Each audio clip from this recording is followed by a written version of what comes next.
Andhra Pradesh deputy CM Pawan Kalyan కొండగట్టుకు start అయ్యారు. ఇదే క్రమంలో జనసేన కార్యకర్తలు, పవన్ అభిమానులు దారి పొడుగున బ్రహ్మరథం పట్టారు. ఇదిలా ఉంటే పవన్ కళ్యాణ్ కు రోడ్డు మార్గం ద్వారా కొండగట్టుకు వెళ్తున్నారు. దీంతో తెలంగాణ పోలీసులు కూడా ప్రత్యేక భద్రత చేపట్టారు. ఇదిలా ఉండగా సిద్దిపేట జిల్లా ములుగు మండలం వంటిమామిడి వద్ద జనసేన అధినేతకు గ్రాండ్ గా వెల్కమ్ చెప్పారు ఫ్యాన్స్. భారీగా గజమాలను ఏర్పాటు చేసి తమ అభిమానాన్ని కూడా చాటుకున్నారు. పవన్ అక్కడికి చేరుకోగానే గజమాలతో స్వాగతం పలికారు. ఇదిలా ఉండగా తమ అభిమాన నటుడిని చూసి పవన్ అభిమానులు ఫుల్ జోష్తో నినాదాలు కూడా చేశారు. అంతేకాకుండా ఫోటోలు దిగుతూ, సెల్ఫీలు దిగుతూ తమ ఆనందం వ్యక్తం చేశారు.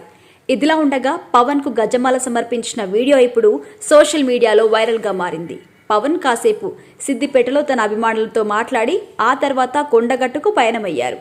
మరోవైపు ఒకవైపు శనివారం వీకెండ్ కావడంతో కొండగట్టులో రద్దీ కాస్త ఎక్కువగానే ఉంటుంది. మరోవైపు పవన్ కళ్యాణ్ వస్తుండటంతో జనసేన ఫ్యాన్స్, పవన్ ఫ్యాన్స్ భారీగా ఇప్పటికే కొండగట్టుకు చేరుకున్నారు.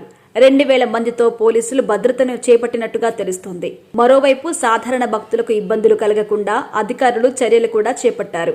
మరోవైపు అంజన్న ఆలయంలో పూజలు చేశాక చేనేత కార్మికులతో, జనసేన పార్టీ నేతలతో పవన్ కళ్యాణ్ సమావేశమవుతారని తెలుస్తోంది. ఆ తర్వాత సాయంత్రం తిరిగి పవన్ కళ్యాణ్ హైదరాబాద్కి చేరుకోబోతున్నారు.